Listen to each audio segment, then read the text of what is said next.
C'est le chapiteau de la Cité de l'Union africaine qui a été choisi pour contenir ce nombre impressionnant des députés nationaux et personnalités politiques qui ont répondu favorablement à l'appel du président de la République pour la composition de l'Union sacrée de la nation. Ils étaient à 309, ces élus du peuple rassemblés ce dimanche dans ce cadre féerique de la Cité de l'Union africaine à l'invitation du chef de l'État. Lors de son entrée, le garant de la nation a eu droit à une standing ovation.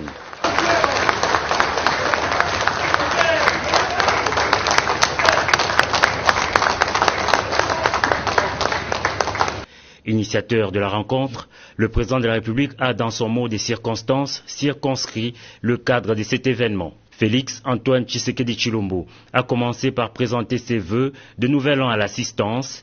Il a par la suite expliqué la vision qu'il porte de l'Union sacrée de la nation. Nous sommes à un tournant décisif de l'histoire de notre pays et cette histoire commence maintenant à s'écrire sur une autre page. Ma vision, elle est basée autour de l'homme congolais. Quand je dis l'homme, je n'exclus pas du tout les femmes, c'est l'homme avec grand H. On a beau crier aux envahisseurs, aux colonisateurs, aux impérialistes, à tout ce qu'on veut, mais nous devons reconnaître que ceux qui leur ouvrent la porte à cette prédation, à notre affaiblissement, c'est nous-mêmes. Le Congolais a perdu l'amour du Congolais et du Congo, sa patrie. Aujourd'hui, il y a quelqu'un à la tête de votre pays qui est prêt à vous écouter, qui croit en vous, qui croit en vos aptitudes. Quant aux députés nationaux FCC qui ont accepté d'adhérer à la nouvelle gouvernance du pays, le garant de la nation les a rassurés. Vous n'avez pas trahi, a-t-il dit. Là, je m'adresse principalement à nos frères et sœurs, honorables députés venus du FCC. Je voulais vous dire, surtout à vous, ne vous sentez pas du tout gênés parce qu'on vous chante à longueur de journée que vous avez trahi.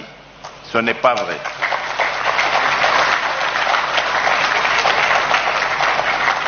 Au contraire, soyez fiers de vous, parce que vos familles,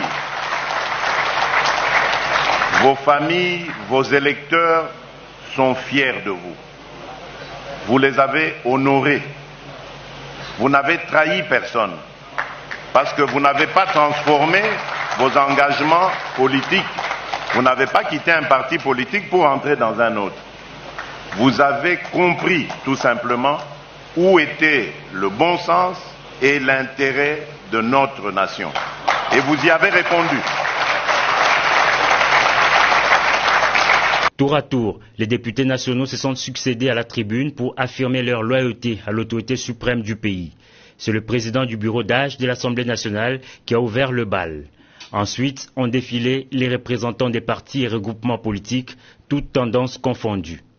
Au finish, le président de la République a remercié tous les intervenants.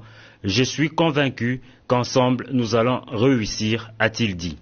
Il faut rappeler que cette rencontre, la première du genre avec les députés nationaux désormais membres de l'Union sacrée, se tient à quelques heures de la convocation à l'Assemblée nationale d'une session extraordinaire aux grands enjeux.